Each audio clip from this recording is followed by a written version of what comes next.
All right, you guys. So we're coming up on summertime, nice and hot outside. So I figured I would do a little video on what you guys should be looking for when you're trying to get kind of a refreshing white that's still pretty inexpensive, but very high in quality. So this is a couple of Sancerre and Puy-Fumés. So they're coming from the Loire Valley, France, longest growing region in all of France. So this first one is Puy-Fumé, 2023. Younger vintages are good, all for Sauvignon Blanc coming from the Loire Valley.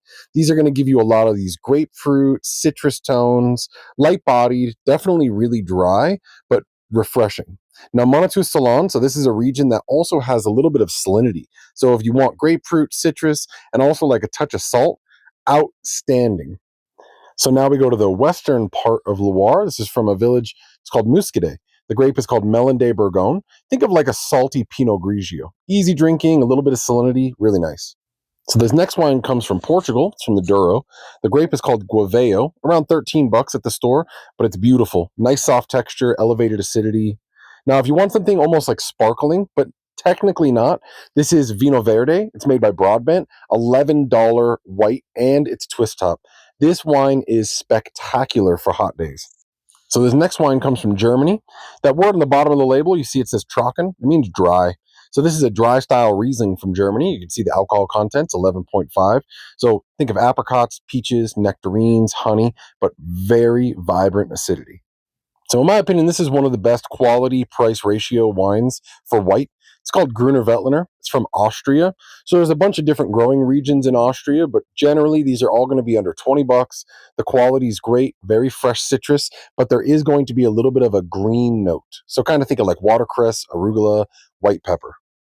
So Pecorino from Italy is just easy. It's going to have a soft texture. It's going to be dry, but really nice integrated acidity. It's really good for just hot days. And obviously, you can't forget rosé.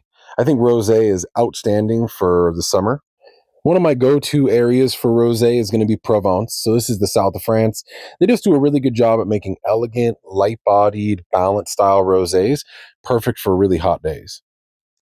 Now, not to be forgotten ever, it's going to be New Zealand Sauvignon Blanc. This is classic producer Villa Maria, really beautiful ripe style pink grapefruit, citrus notes, dry, but really refreshing.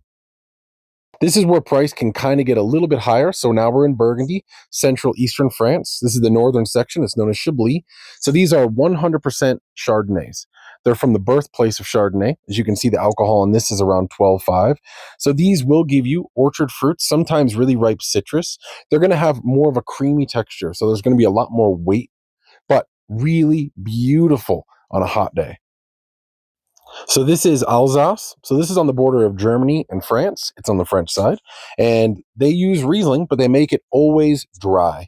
So this is from Lucien Albrecht, and this is a traditional dry style Riesling. You can see on the bottom here, it's 12.5% alcohol. So you're still going to have all the stone fruits, the apricots, peaches, the honey. Sometimes it'll smell a little bit like gasoline. That is not a bad sign at all.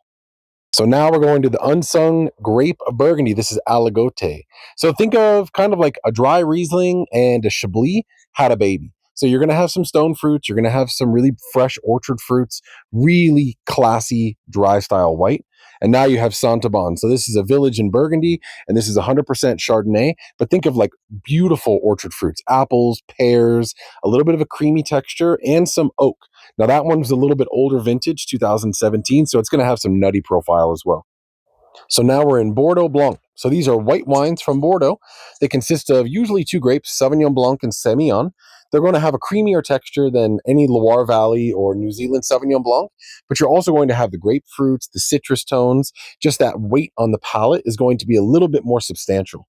Not so thin. You can see, look at the alcohol, 14.5%.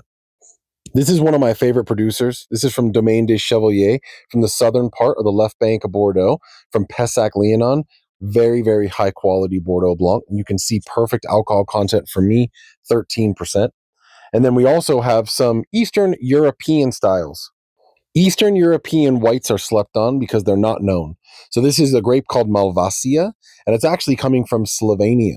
So you're going to have a lot of floral notes, white and yellow flowers, nice soft texture, elegant acidity at like $12, crazy value.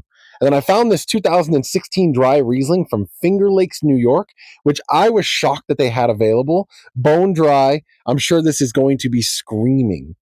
Let me know what you end up getting for your summer drinks.